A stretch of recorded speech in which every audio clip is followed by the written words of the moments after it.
Halo guys, buat kalian yang udah gak sabar nih pengen lihat atau nonton One Piece chapter 1049, mari kita review bareng-bareng. Kali ini berjudul Dunia Yang Kau Harapkan. Di cover memperlihatkan Niji dan juga Yonji yang sepertinya berhasil keluar dari penjara buku. Karena penjara buku tersebut terbakar beserta fasilitas penelitian milik Big Mom ini. Oke, langsung kita ke panel utama guys. Di sini langsung memperlihatkan benturan antara Blazing Flame Dragon milik Kaido dan juga Gomu Gomu no Bajrang Gun milik Luffy. Benturan haki yang sengit, siapakah yang akan keluar sebagai pemenang? Wah, mantap banget guys. Kita lihat di sini benturan antara tangan Luffy dan juga Kaido. Di sini Kaido juga mencoba untuk melahap tangan Luffy yang begitu besar itu, guys. Kemudian Kaido menyanjung Luffy di sini. Luar biasa. Aku harus memujimu karena bisa sampai sejauh ini. Tapi kau tidak akan pernah bisa mengubah dunia. Sementara Luffy di sini mencoba bertahan dengan jurus pamungkasnya tersebut. Selanjutnya kita diperlihatkan flashback guys dari Kaido. Di sini bisa kita lihat Kaido yang masih anak-anak, yang tengah berada di suatu negeri yang sepertinya negeri tersebut kacau balau guys. Dikatakan bahwa meskipun Kaido masih kecil di sini, tapi dia merupakan prajurit terkuat di negeri tersebut. Kita lihat dari teksnya guys, dia berhasil. Dia mungkin masih berumur 10 tahun, tapi si bocah Kaido itu adalah prajurit terkuat di sini. Dan kita diperlihatkan juga wajah dari Kaido yang masih berumur 10 tahun ini. Kaido yang telah meluluhlantahkan negeri tersebut pun berkata, aku masih menginginkan lebih.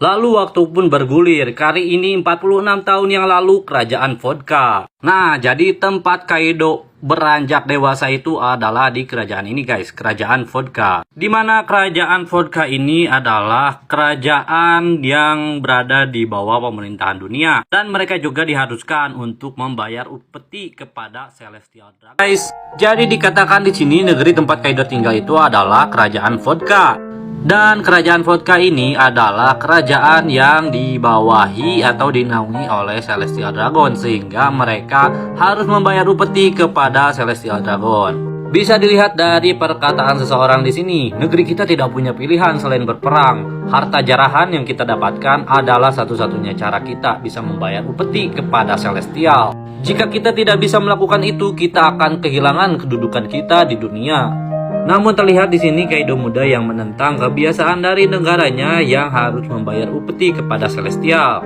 Kenapa kalian mau diperintah oleh Celestial Dragon? Kata Kaido. Namun Kaido disuruh untuk diam. Kaido, cukup.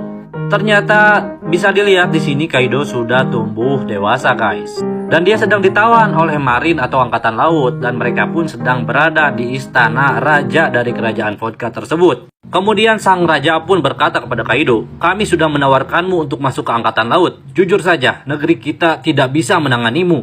Dan ternyata Kaido pun tidak sepakat dengan keinginan dari raja tersebut. Dia pun berkata, kau ingin aku menjadi anjing pemerintah, ha? Dan sebagai pertukaran atas Kaido, di sini Angkatan Laut mengatakan, jika kalian menyerahkan dia sekarang, kalian akan mendapatkan tempat di reverie selanjutnya. Berarti di sini negara-negara yang masuk reverie tersebut adalah negara-negara yang sangat berpengaruh guys. Dan kerajaan Vodka yang tidak begitu berpengaruh pun diberi kesempatan untuk memasuki reverie dengan menyerahkan Kaido kepada pemerintah dunia. Ya, dan mendengar hal tersebut Kaido pun jelas marah guys. Dia pun berkata, aku bukan alat politikmu, sialan. Biasalah ya, permainan politik itu emang kejem banget guys. Oke, selanjutnya Kaido pun dibawa oleh kapal angkatan laut. Dan ternyata Kaido berhasil untuk melarikan diri. Sehingga mungkin ini bisa jadi poster pertamanya Kaido ya guys. Dimana di sini tertera bounty-nya sekitar 70 juta berry. Dan sepertinya bukan hanya sekali saja Kaido melarikan diri. Bisa dilihat di sini apa dia melarikan diri lagi. Artinya Kaido udah pernah melarikan diri sebelumnya guys. Lalu angkatan laut satunya berkata, tapi kami sudah menangkapnya. Dan angkatan yang lainnya pun berkata, aku dengar dia sengaja menyerahkan dirinya saat dia lapar. Sontak mendengar hal tersebut, angkatan laut itu pun semakin jengkel saja. Dan dia berkata, kapal penjara ini bukan tempat makan. Kaido nih bos, hati-hati bos. Orang lain ditangkap langsung eksekusi. Orang ini ditangkap cuman nebeng makan doang guys. Wow, ngeri-ngeri. Selanjutnya Kaido berlabuh di Pulau Bajak Laut. Kalau dilihat dari waktunya, yaitu 2 tahun setelah kepergiannya bersama Angkatan Laut tadi guys. 44 tahun lalu Pulau Bajak Laut full elite. Oke, jadi Kaido udah sampai di Pulau Bajak Laut guys. Dan dikatakan umur Kaido ketika sampai di Pulau Bajak Laut ini adalah 15 tahun. Meski begitu, meski masih 15 tahun, tapi kekuatan Kaido udah gak main-main guys. Bahkan terlihat di sini Kaido tengah mengalahkan bajak laut yang sepertinya udah senior nih. Orang-orang di sana pun bersorak-sorak. Wah, dia kuat sekali.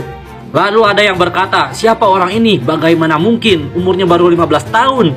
Dan di pulau ini juga lah Kaido bertemu dengan bajak laut Rocks. Di sini Kaido bertemu dengan Shirohige. Shirohige pun berkata kepada Kaido, "Hei bocah, kau mau jadi bajak laut? Rocks ingin bertemu denganmu. Bagaimana menurutmu?" Dari pertemuan tersebut pun Kaido langsung join ke Rocks Pirate guys. Kaido bergabung dengan bajak laut Rocks. Mereka tidak bisa dihentikan sekarang. Berarti ini dia kapalnya bajak laut Rocks tadi guys. Lalu di sini juga disinggung peristiwa God Valley, di mana di sini sepertinya Big Mom guys berkata, "Kaido, cepat kemari, ini penting. Kita akan pergi ke God Valley." Lalu seperti yang kita tahu di peristiwa God Valley tersebut terjadi pertempuran antara bajak laut Rocks, Garp dan juga kru dari Goldie Roger. Dan pertempuran tersebut dimenangkan oleh Garp dan juga krunya Gold Roger. Rumor tersebut pun menyebar di antara para bajak laut. Bajak laut Rocks kalah? Bagaimana bisa? Awak kapal itu berisi banyak sekali monster. Dan banyak juga teori yang bermunculan dari para bajak laut tersebut guys. Ada yang berteori kayak gini. Aku dengar angkatan laut bernama Garp yang menghajar mereka. Dan juga ada yang berkata seperti ini. Tidak mungkin, aku yakin mereka bertarung satu sama lain. Mereka sama sekali tidak bisa bekerja sama. Oke, selanjutnya karena kekalahan bajak laut Rocks tersebut memicu bubarnya bajak laut Rocks. Bisa dilihat di sini bahkan Lin atau Big Mom berkata kepada Kaido, "Jangan main-main, kau mau pergi kemana Kaido?" Selanjutnya Kaido bertemu dengan nenek-nenek Kurozumi ini guys. Atau si Kurozumi. Atau namanya di sini Kurozumi Higurashi. Di sini nenek-nenek tersebut mencoba untuk melobi Kaido agar Kaido bersedia bekerja sama untuk mengambil alih Wano. Dan bisa dilihat juga di sini Kaido sudah memiliki bajak lautnya sendiri yaitu Beast Pirate. Di sana juga udah ada King, ada Queen dan juga kru yang lainnya.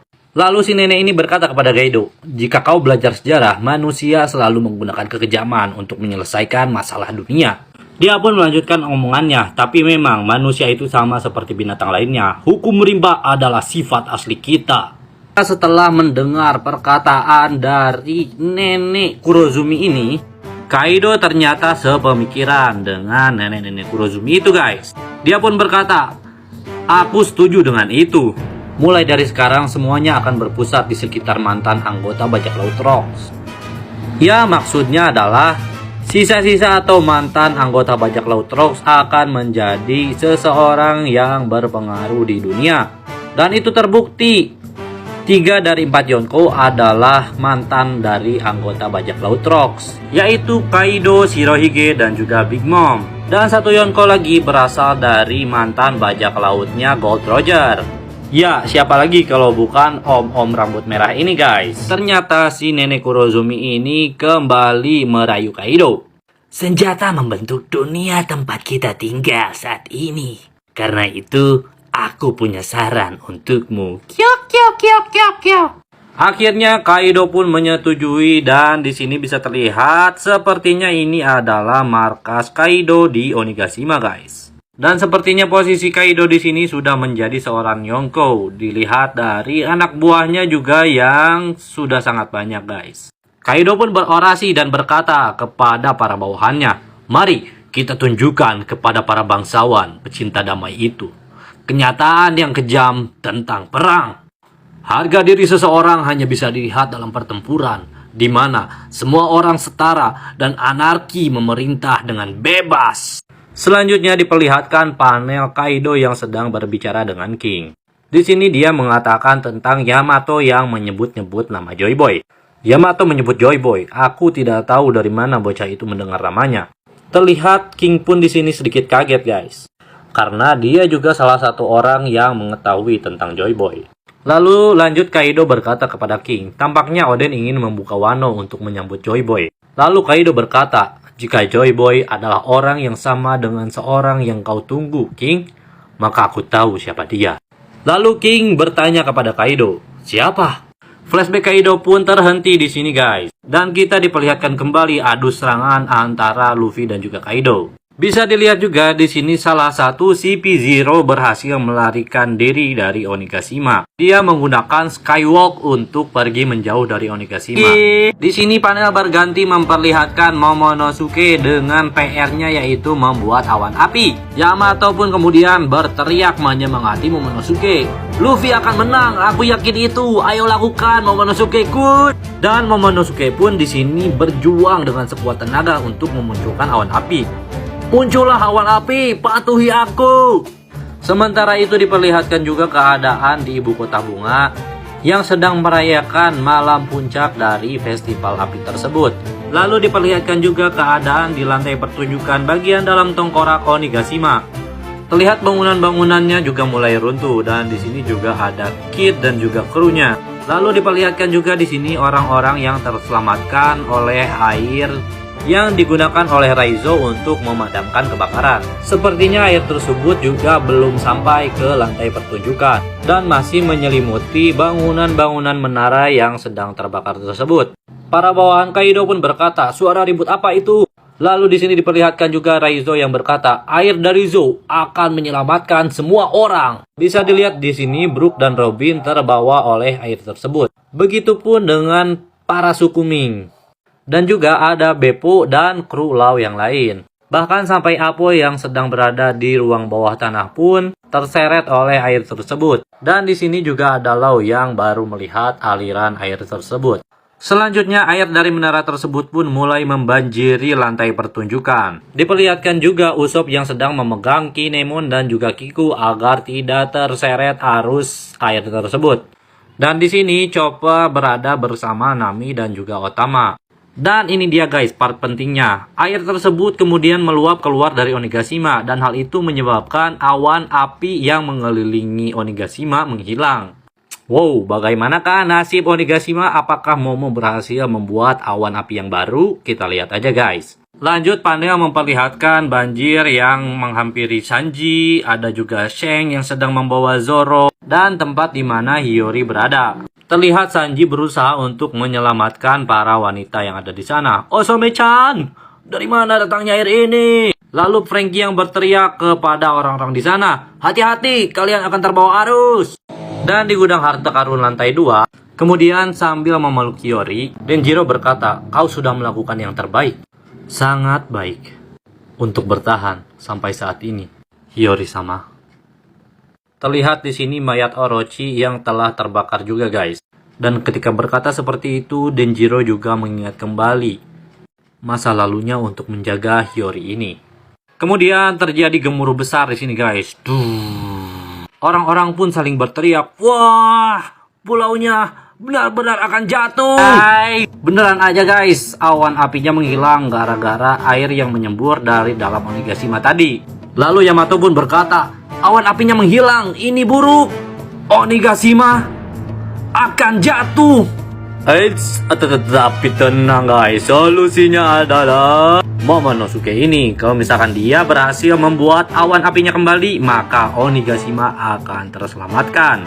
Oke, kita kembali diperlihatkan benturan antara Kaido dan juga Luffy. Bisa dilihat di sini tangan Luffy semakin termakan saja oleh Kaido. Lalu Kaido pun berkata kepada Luffy, topi jerami, dunia seperti apa yang kau inginkan? Di sini Luffy terlihat kesakitan dan mencoba menahan rasa sakit tersebut sambil mengerahkan seluruh kekuatannya, guys. Sementara itu, Momo di sini ternyata berhasil mengeluarkan awan api dari cakarnya, guys. Ketika dia berkata awan api, muncullah. Akhirnya awan api tersebut muncul dari cakar Momonosuke. Dan Momonosuke berhasil menyelimuti Onigashima dengan awan apinya. Berarti sekarang yang tersisa adalah bagaimana caranya Luffy mengalahkan Kaido ini, guys. Jika tadi terlihat di sini Kaido berhasil mengungguli dari pukulan Luffy ini, kali ini terbalik, guys. Luffy yang berhasil mengungguli adu jurus ini menggunakan pukulan bajranggannya yang dilapisi dengan Ryuo. Dan ternyata di sini gua baru nyadar, guys. Ternyata Kaido di sini melapisi tubuhnya dengan cakra biju.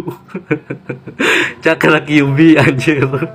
Nggak, guys, jadi apinya itu wujudnya itu kayak cakra Kyuubi gitu, guys, melapisi tubuh Kaido nih. Tubuh Kaido segede gini dan dia melapisi tubuhnya dengan api yang berwujud naga juga. Lalu sambil memukul Kaido tersebut, Luffy menjawab pertanyaan dari Kaido. Dunia yang Luffy inginkan adalah dunia di mana teman-temanku bisa makan sebanyak yang mereka mau. Akhirnya pukulan Luffy ini berhasil menembus baju zirah api milik Kaido dan memukul Kaido dengan sekuat mungkin. Luffy pun berkata, seperti itu dunia yang aku inginkan. Akhirnya, guys, setelah penantian yang sangat lama ini, Luffy berhasil mengalahkan Kaido. Dengan pukulan bajranggannya tersebut, Kaido langsung terpental jauh sampai menyentuh daratan negeri Wano, guys. Dan di sini juga diperlihatkan lentera-lentera dari festival api Ibu Kota Bunga. Di akhir hayatnya kemudian Kaido melanjutkan flashbacknya, guys. Dia berkata, King, aku tahu siapa orang itu. Ketika King bertanya, siapa? Kaido menjawab, Joy Boy adalah seseorang yang akan mengalahkanku suatu hari nanti. Lalu King berkata, kalau begitu aku tidak yakin kalau dia akan muncul. Kaido berhasil ditumbangkan oleh Luffy. Di akhir pertempuran, Onigashima berhasil diselamatkan oleh awan panasnya Momonosuke. Dan di sini bisa kita lihat juga harapan-harapan dari rakyat Ibu Kota Bunga. Ada yang menulis tolong hilangkan naga jahat itu. Dan juga ada yang menulis tolong kembalikan klan Kozuki. Mungkin berbeda dengan kita yang menyaksikan arc Wano ini hanya dalam waktu beberapa tahun saja. Coba kita rasakan, guys, kalau misalkan kita menjadi penduduk Ibu Kota Bunga yang selama 20 tahun mereka menanti-nantikan momen ini. Selama 20 tahun mereka terus menantikan kemerdekaan mereka agar mereka bisa hidup layak dan juga bebas. Dan pada akhirnya semua usaha tidak ada yang sia-sia. Semua usaha dan kerja keras akhirnya bisa terbayarkan. Dan dipastikan kemenangan Luffy atas Kaido pun membuka jalan untuk Wano agar dapat menentukan masa depannya sendiri. Thank you, Bakasencho. Kamu juga, Momonosuke. Bener-bener arc yang melelahkan, guys. Dan udah pasti sih, pertarungannya ini pasti bakal keren banget kalau misalkan udah dianimasiin, guys. Satu hal lagi nih, kira-kira berapa bounty Luffy yang akan dia dapatkan setelah mengalahkan Kaido ini, guys? Coba komen di kolom komentar, oke? Dan terakhir juga gua mau menginfokan bahwa minggu depan One Piece libur.